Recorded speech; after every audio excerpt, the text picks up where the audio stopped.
kayo ang may kawalan.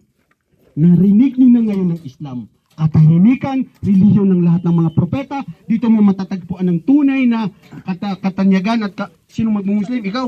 Okay. Sino ang sasama sa kanila na magmumuslim? Bro, Bismillah, tawakal na Allah. Sino ang magsasama sa inyo na magmumuslim? Yung doon. Bro, ito ang kaligtasan. Ito ang tunay na paniniwala sa nag-iisang Diyos. Mahal kayo ng Allah. Sino pa? Ha? Huwag kayong mag-isip. Di mo alam mamaya mamatay ka. Ha? Sino magsasabi bukas mabubuhay ka pa? Ha? Mag-iisip ka pa? Ito na yung katotohanan at kaligtasan mo. Mag-iisip ka. Alam nyo, sasabihin ko to sa mga Kristiyano ngayon. Pag ikaw daw ay nag-Muslim ngayon na Kristiyano ka, ito, pakinggan mo ha. Pag karon Kristiyano ka, di ba? Pag nagsabi ka na ashhadu an la ilaha illallah wa anna Muhammad Rasulullah at totoo sa tigib sa pananampalataya mo, pag namatay ka sa oras na yan, sana dili ka pa mamatay karon bay. Ha? Mayroon pang araw. Pag namatay ka sa oras na yan, diretso ka sa paraiso. Sino nagsabi? Allahu Akbar! Bakit mga kapatid? Lianna hada huwa ahammiyatul insan litawhid. Ang paniniwala sa tunay na nag-iisang Diyos. Ang tawhid. At tawhid fil qalb la yukhalid fin nar. Hindi kailanman ang tao na naniniwala sa nag-iisang Diyos ay mananatili sa impyerno. Dahil agad ng Allah ay paniwalaan siya ang tunay na nag-iisang Diyos. Kapatid, inaanyayahan kita. Bro, saan ito mataas ng kamay? Ngayon wala na magtaas ang kamay. Sino yung mga Kristiyano dati? Bismillah. Hindi dati, karon. Dili na kayo na nag-Muslim. Yung nandito na Kristiyano ngayon, bro.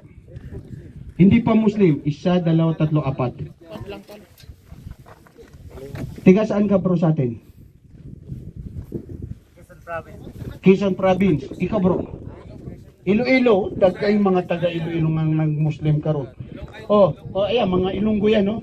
Alam mo yung mga Ilonggo sa amin, sila yung mga tumatangkal ng mga tainga ng mga Muslim doon sa Mindanao. Noong unang panahon, sa time pa yun ni Marcos. Pero daghan karon nag-Muslim. Inaanyayan kita kapatid sa paniniwala sa nag-iisang Diyos. Kaligtasan mo dito sa mundo, lalo na sa libingan at araw ng paghukom. Tanggap mo ang Islam bro. Alika. Bismillah. Allahu Akbar. Takbir. Bro, nandito na ang paraiso na inaanyayaan sa inyo. Huwag na kayong magduda.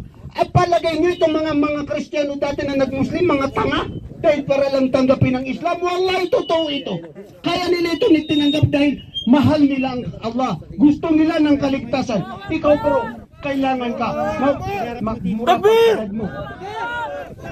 Bro, mga kapatid, ali kayo, inaanyayahan kayo sa paraiso. Ito ang paniniwala sa tunay na nag-isang Diyos ang Allah. Bismillah, Allahu Akbar, ya Allah, gantimpalaan sila. Tanggapin sila sa paraiso, Allahumma amin. Dahil lang sa paniniwala sa tunay na nag-isang Diyos. Ya Sheikh, haula, as'alullah an yuthabbitahum. As'alullah yuthabbitahum anahum khalisun fi din al-khalis al-hanif, hadil din al-Islam. Mga kapatid, sundan ninyo lang ang Sheikh, magsasabi niya ng Arabic at sasabihin natin kung ano ibig sabihin sa Tagalog. Sundan lang siya kapatid. Bismillah Sheikh. تعال ينبه عليهم الشيخ حتى غير الفلبين هذا من سريلانكا ما شاء الله Sri Lanka. You are from Sri Lanka.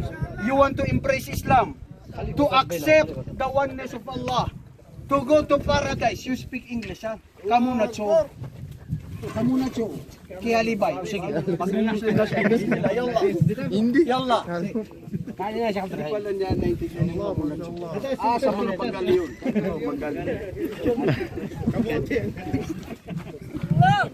Bismillah, Allahu Akbar. Bismillah. Pag-aralan niyo ang Islam ngayon, pagtanggap niyo ng Islam. Wan, Ali. Makikita niyo paniniwala ng Islam. Amin.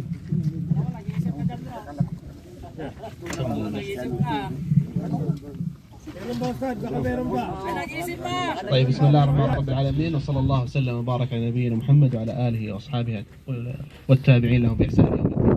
اولا نحمد الله سبحانه وتعالى. نحمد الله سبحانه ان هدانا الى الاسلام، وهذه نعمه عظيمه لا تقارن باي شيء.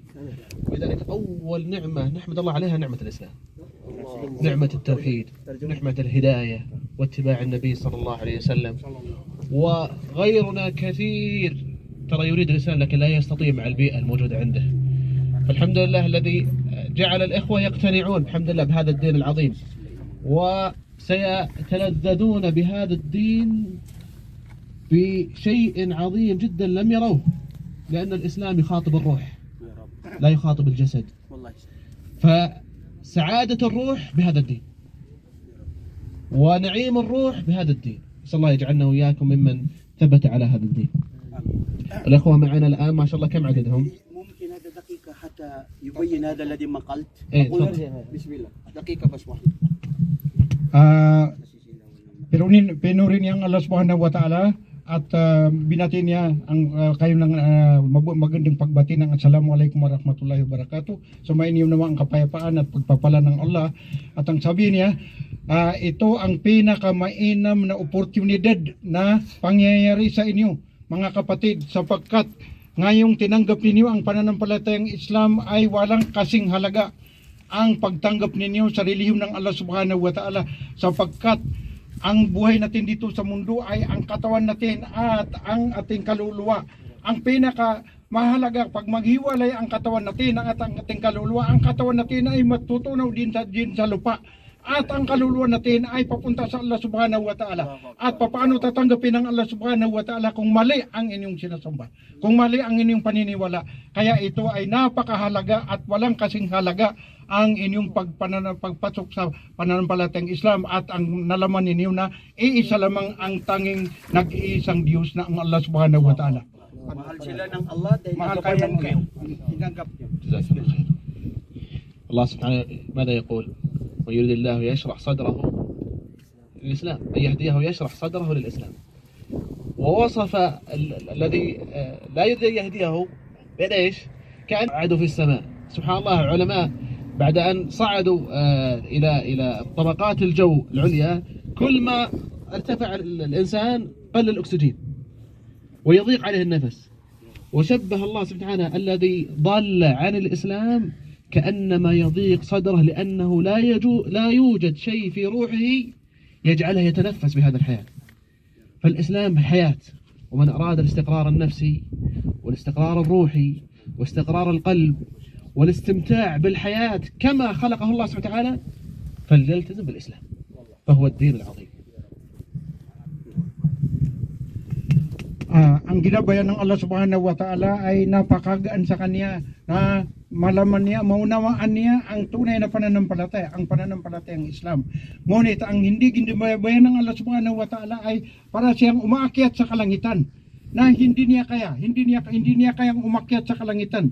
Pero ang ginabayan ng Allah Subhanahu wa taala ay napakagaan sa kanya na napakagaan sa kanya na ang pagkaunawa sa tunay na pananampalataya.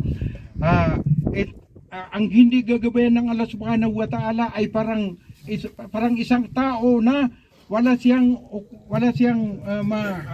maipapalabas na oxygen, wala siyang mahihirapan siya huminga, mahihirapan siya sapagkat iyan ay sapagkat hindi niya nalaman ang gabay ng Allah Subhanahu wa taala. Pero ang taong nalaman niya ang gabay ng Allah Subhanahu wa taala ay napakadali sa kanya na magkaunawa at napakadali sa kanya ang malaman na ang Mapalag kayo mga kapatid. Wallahi mapalag kayo, mashallah. Takbir! طيب بسم الله. Ulitin nyo ang sasabihin niya. You repeat what he says. Okay? Bismillah. Sawi sawa-sawa. Simsawa. Yalla. طيب. Magaling kayo pagsaksi sa tunay na nag-iisang Diyos. Inabayan kayo ng Allah. Bismillah.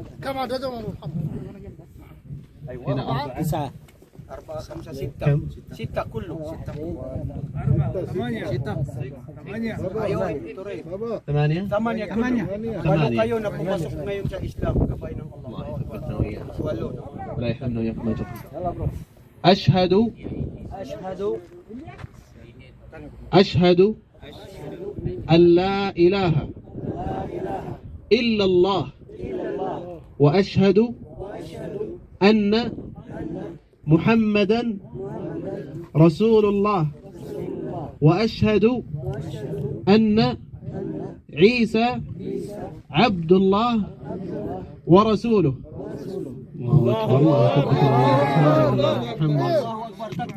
قبل أن نحاربهم في الإسلام أو nurahibuhum fil Islam, sabihin nyo sa Tagalog mga kabayan, mga kapatid, ako ay sumasaksi na walang tunay na nag-iisang Diyos maliban sa Allah. Ako ay sumasaksi na si Propeta Muhammad ay huling sugo ng Allah. Ako rin ay sumasaksi na si Isa na anak ni Maria, na siya si Hesus Kristo ay alipin at propeta at sugo ng Allah. Allahu Akbar. Masya Allah. Mahal kayo ng kapuan ng Allah, mga kapatid. Welcome to Islam. Yan ninyo ang mga kapatid natin, mga kapatid. I-welcome natin sila sa Islam. Jazakumullah khairan ya Sheikh. Sakarallah alaikum. Allah yahfaz.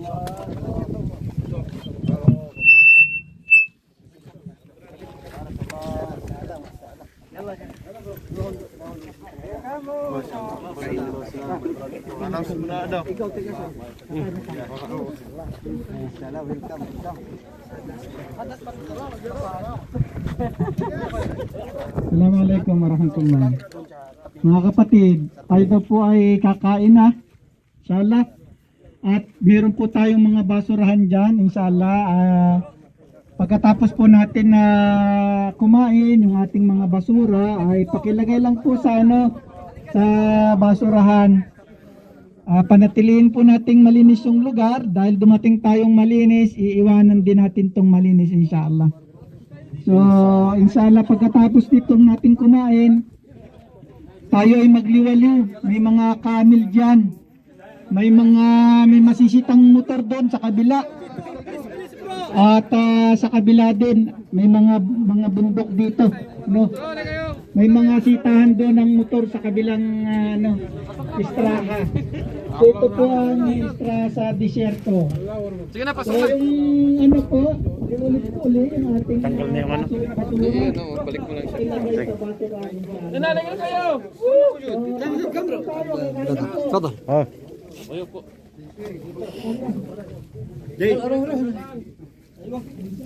Bismillah. Bilis bro.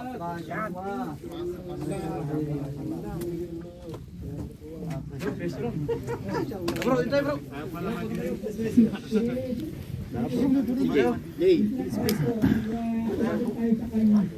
Masyaallah. 1-1 ha? 1-1. Aywa, Mia. Come bro, come. Ya, no.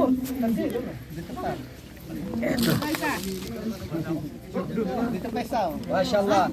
Nabi, tawag mo si si Matawa. Bilis bro.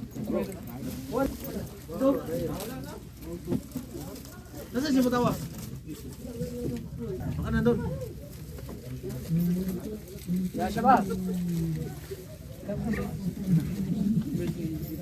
Come.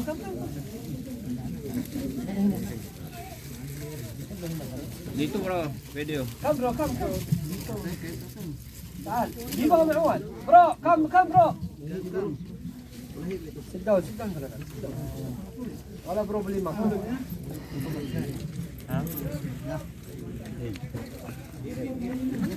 Bismillah. Yalla. Bro.